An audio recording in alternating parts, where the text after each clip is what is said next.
In today's video, I'm going to teach you how to use the Google Finance function in Google Sheets. This powerful tool allows you to fetch real-time or historical financial data directly into your spreadsheet. Whether you're tracking stock prices or analyzing market trends, this function can save you a lot of time and effort. Let's dive right in and get started. First, you'll want to open a new or existing Google Sheet. Head over to Google Sheets in your browser, and once you're in, you'll have access to all the functionalities that Google Sheets offers. If you don't have a Gmail account, you'll need to create one to use Google Sheets. Once your sheet is open, direct your attention to cell B3. This cell will be the starting point for inputting our Google Finance function. Clicking on cell B3 prepares it for data entry, and this is where the magic will start to happen. Imagine this cell as the placeholder ready to bring financial data to life. It's like a portal where numbers from the stock market will appear in an instant.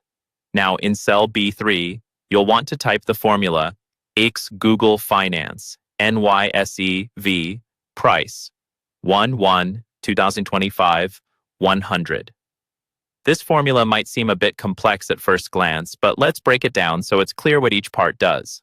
The Google Finance function is calling specific data from the market. Within the parentheses, we have several components. First, NYSEV specifies that we're looking at the New York Stock Exchange for the stock ticker symbol V, which corresponds to Visa. You can replace this with any valid stock ticker of your choice. The price argument tells the function to retrieve price data specifically. Next, 1/1/2025 is our start date. We are asking Google Sheets to give us historical price data starting from January 1st, 2025. Finally, the 100 here signifies that we want data for 100 days from our start date. You can adjust this number to cover a shorter or longer time frame, depending on your needs. Once you have this typed out in cell B3, go ahead and hit the Enter key. By doing this, Google Sheets will execute the command you just typed and begin fetching the requested data. Within moments, you'll see a series of data points populate in your sheet. These data points give you a clear view of the stock price over the specified period you defined. This seamless integration with Google's financial data resources makes it incredibly straightforward to pull in complex financial information without needing to manually copy and paste from external sources.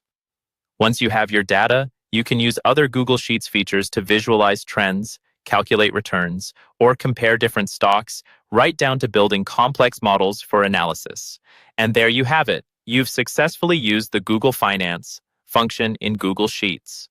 With this knowledge, you can explore a wealth of financial data and make informed decisions with ease. If you want to go further, try experimenting with different ticker symbols or financial attributes to broaden the scope of your analysis. Thanks for watching, and until next time, happy spreadsheeting.